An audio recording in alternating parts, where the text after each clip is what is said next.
और मध्य प्रदेश सहित 4 राज्यों में चुनाव होने हैं। निर्वाचन आयोग ने सभी विधानसभाओं के लिए तारीख का ऐलान पिछले दिनों कर दिया था। उसके बाद सभी राज्यों में चुनावी तैयारियां जोर शोर से चल रही हैं। वहीं हम बात करें मध्य प्रदेश की, तो यहां 2 राजनीतिक दल बड़े माने जाते हैं। कई दफा सरकार यहां दोनों दल की रही। ये वो राजनीतिक दल हैं, कांग्रेस और बीजेपी। दोनों ही पार्टियों में टिकट वितरण को लेकर हलचल देखी जा रही है। वहीं भारतीय जनता पार्टी की बात की जाए तो कई विधानसभाओं पर टिकट वितरण का काम हो चुका है, लेकिन कांग्रेस ने भी अभी अपने पत्ते नहीं खोले हैं।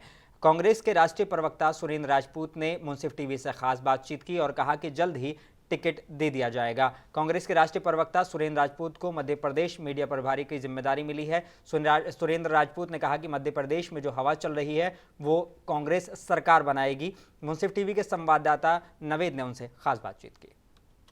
मध्य प्रदेश सहित 4 राज्यों में चुनाव होने हैं। निर्वाचन आयोग ने तारीख तय कर दी है।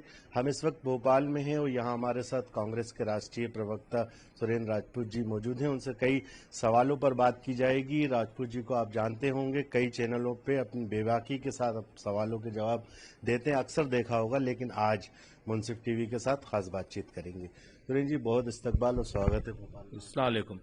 सर, सबसे पहला सवाल ये कि कांग्रेस में क्या स्थिति बनी है जो अभी तक टिकट वितरण नहीं हो पाए? देखिए, कांग्रेस के टिकट तय हो चुके हैं। जो प्रत्याशी हैं उनके पास सूचना जा चुकी है। सिर्फ सूची देनी है पत्रकार मित्रों को। वो हम 14 तारीख को, 15 तारीख को, श्राद्ध के बाद वो सूची हम दे देंगे आपको। जितने लोगों को टिकट दिए जाने हैं वो सारे के सारे लोगों के पास सूचना है। वो अपना क्षेत्र में काम कर रहे हैं। सिर्फ पत्रकार मित्रों के लिए सूची आपके सामने रख देंगे, ये हमारा संकल्प भी है।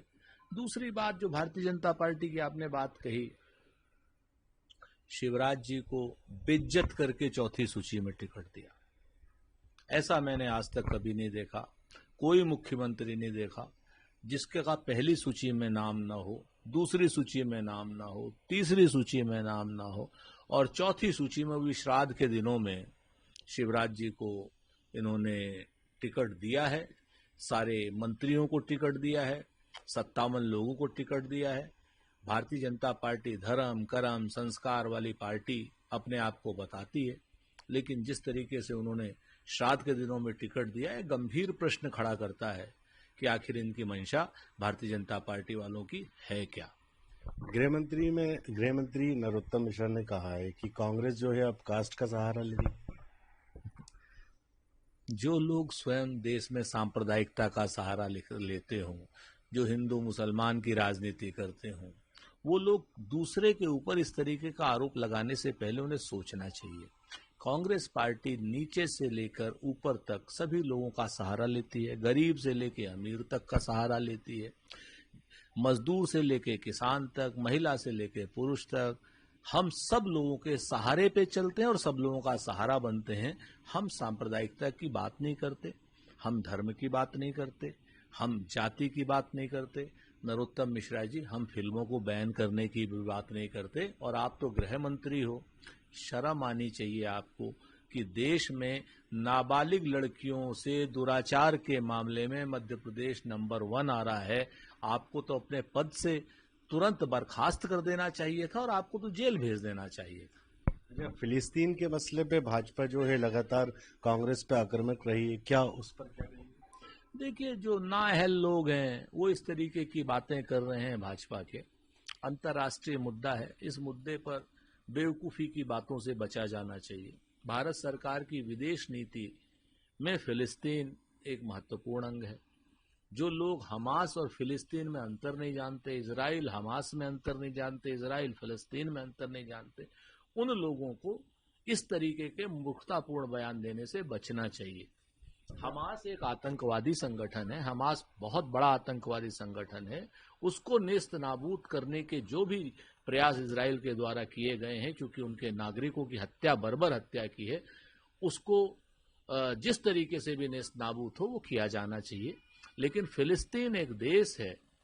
फिलिस्तीन के देश के देशवासियों के साथ भारत की सरकार भी खड़ी है और अटल बिहारी वाजपेयी जी की भी सरकार खड़ी थी, और आज कांग्रेस भी फिलिस्तीन देश के निर्दोष नागरिकों के साथ खड़ी है। सुरेंद्र सिंह जी, अमूमन मध्य प्रदेश में अगर देखा जाए तो कितनी सीटों पर कांग्रेस आपको लगता है जीतेगी?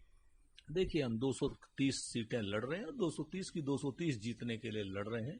इस वक्त की जो फिजा है, जो मैं भोपाल की गलियों में देख रहा हूं, जो होशंगाबाद की गलियों में देखा, जो मैंने बुधनी में देखा, जिस तरीके से देखा, अब तक बदलाव की हवा चल रही थी। और जिस समय से चुनाव की घोषणा हुई है, आचार संहिता लगी है, पुलिस के ऊपर, प्रशासन के ऊपर भारतीय जनता पार्टी की लूट फूट और टूट की सरकार का अनैतिक दबाव खत्म हुआ है।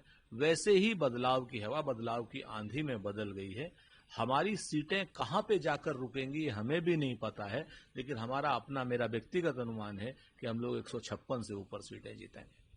बिल्कुल, ये हैं सुरेंद्र सिंह राजपूत जी। ये लखनऊ से बिलोंग करते हैं और अब इस वक्त जो है कांग्रेस के राष्ट्रीय प्रवक्ता हैं और मध्य प्रदेश के मीडिया प्रभारी भी हैं।